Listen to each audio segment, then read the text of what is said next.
the challenge they're going to have in front of them if they are sworn in January is, can they build a big enough coalition of voices to try to get background checks over the finish line, to try to get maybe an assault weapon ban over the finish line, to significantly fund community programs that work to reduce everyday gun violence, and have done such a powerful job over the last several decades.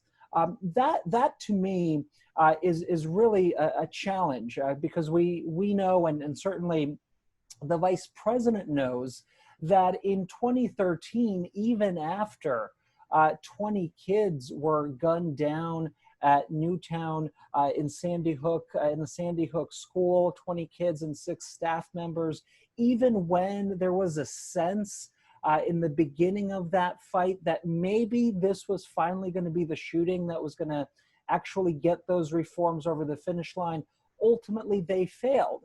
And I think part of the reason why they failed, and part of the challenge that Joe Biden and Kamala Harris are going to have, is, can you take the issue of gun control out of that partisan political box, and can you think about it more broadly as a cultural issue? And can you activate messengers that speak to different Americans on this issue in order to build that coalition to actually make progress on that? And frankly, you know, Kamala Harris is somebody who has long been a champion of gun reform. And you'll remember during that presidential primary, came out with some really strong executive actions that she pledged to take if she were elected president. And so I'm heartened by the fact that even as these two, if they're to succeed, are certainly going to work with Congress in order to pass the reforms we so desperately need in terms of making guns harder to get. That at the same time, I think that they're going to use the office of the presidency to do everything they can to move us in the right direction on this issue. Did everybody hear what Igor just said? Because what he also just did is he does so eloquently and succinctly all the time. He's a consummate organizer. He just gave us a list of what we want from any White House, be it Democrat or Republican. And what we have to understand, folks, that even if Democrats are in the White House or in the Congress or in the Senate, we still have to make our demands and hold them accountable.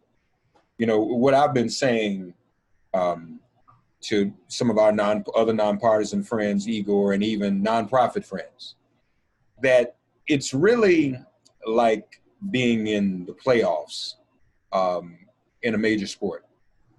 You want home field advantage, right? And home field advantage doesn't mean you're going to get everything you want, but at least you have that advantage. If Republicans are in power, the party that completely ignores everything we say, they're on home field advantage. We're the visitors. But if Democrats are in power who give lip service to agreeing just about everything you just said, but don't always do it, we have home field advantage, because it's easier to move and defeat an opponent who's at least on the same field as you are than an opponent that's on another field and that's not your home. You're just a visitor. So I think what you've laid out is important. And, you know, I'm talking to people who, if they were to succeed, saying this is what we want the first 100 days. And what you just said, let's just add that to the list. 100 days is what we want. What is there to talk about? Especially now, if Democrats hold the House and if Democrats win the Senate. No more of that blue dog. We have to kind of. I think that's a wrap, Igor. This is it. Well, and we deserve what we're demanding. You know, Mark, you and I first met back in 2008, 2009. When I spent all of my time covering healthcare and the fight for Obamacare. And so I learned at that point, it's how I started my career, I learned at that point how difficult it is to get something as large as Obamacare in that case, and in this case, as large as gun reform over the finish line. And you'll remember in 2009 that the initial measure started in that blue dog place of let's find some kind of moderate compromise, and that will be good enough to bring in more moderate members and Republican members, and then we'll have success. At least that was the operating theory of the Obama administration. It ultimately proved wrong. And I certainly hope that if Biden and Harris win this election, they learn from a lot of those lessons in 2009. Because on one hand, it's a balance, right? You want to start with strong, bold ideas, the ideas that you feel will actually meet the challenge that we're in. But at the same time, given just the way our political system works, you do need to build that broad coalition. And to me, part of certainly the work that we do and what we've discussed in the past is the importance of business voices in the battle for gun reform. The fact that American businesses are impacted by gun violence every single day, the fact that we just passed the year anniversary of the El Paso shooting in Walmart, all of that, really, I think, encourages me. The fact that after that shooting, Walmart announced some major reforms when it comes to the types of guns it sells, when it comes to the kind of political advocacy it's going to work on.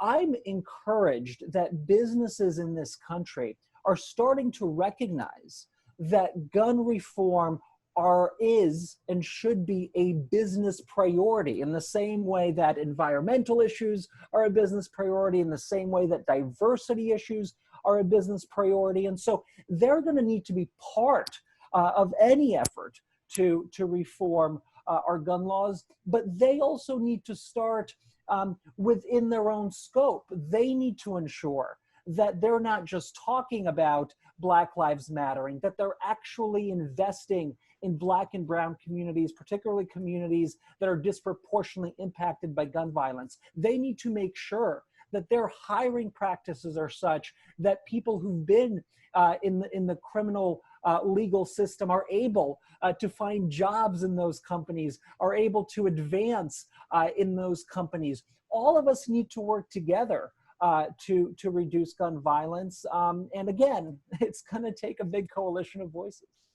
I'm going to come back to some of the partisan politics in a minute, but since you went there, folks want to remind you, Guns Down, you go to gunsdownamerica.org and see a tracking document with regards to businesses and what they're doing, corporate action, when it comes to Black Lives Matter. Meanwhile, though, since last we've talked and we had a big conversation about Subway, we've gotten a victory in that conversation, correct?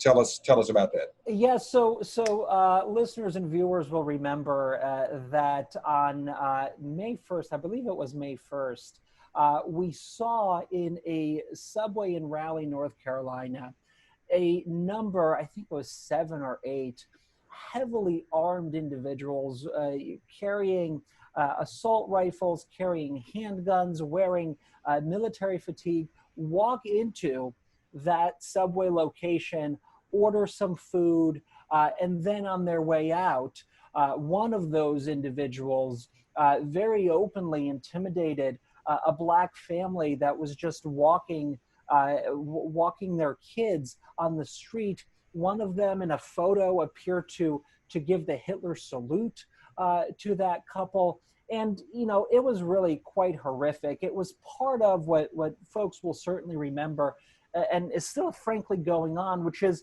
the increased visibility of far-right armed extremists marching in our streets, taking part in trying to co-opt rallies and protests. And so when we saw that happening at Subway, and we recognized that Subway restaurants, the Subway Corporation, doesn't have any kind of policy about bringing firearms into their restaurants, we launched a campaign that urged the Subway Corporation to really prioritize the safety of their employees, to prioritize the safety of their customers, and to ban firearms in their stores, to ask customers not to bring firearms into their stores. We did a whole lot of things, Mark. We tweeted all kinds of different content at that company, asked our supporters to do the same. We emailed several individuals at Subway headquarters. We generated thousands and thousands and thousands of emails asking the company to really take this issue seriously. We reached out to their franchise organization that manages all of their different franchisees, all the different restaurants are franchises of the Subway brand. We got 2 senators involved from Connecticut, Senator Murphy and Senator Blumenthal. Subway is headquartered in Connecticut. And finally, we got a response from Subway, and they did, in fact, change their policy, and for the first time, asked their customers not to bring guns into their stores. Now, to me, that's significant, because what it really shows, what it demonstrates, is that a large American brand is leaning into this issue in the right way, that they recognize that if they were to stay silent, that if they were to allow the kind of behavior that was happening, particularly with white nationalists bringing firearms into their stores, that's a real business liability for them.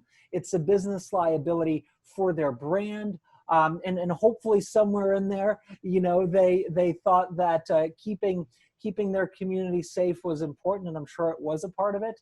And they finally came to that decision. And to me, though, it's a good decision, but it's a starting point, right? That's a great place to start, asking people not to bring guns into your stores, because we know the presence of a firearm escalates everyday disagreements into larger tragedies. But they can and they should, and we will be pushing them to do more. We will be asking them to think about what their political donations look like, right? Why is it that they're still providing political support for lawmakers who take money from the NRA? We're going to be asking them to use their political relationships to make the case to lawmakers for why tightening gun laws is important to their business, particularly in places where they have high rates of gun violence, where they have restaurants. So it's a great victory. It follows, a trend of large American corporations beginning to lean into this issue. So we're happy, and we're of course want them to do more.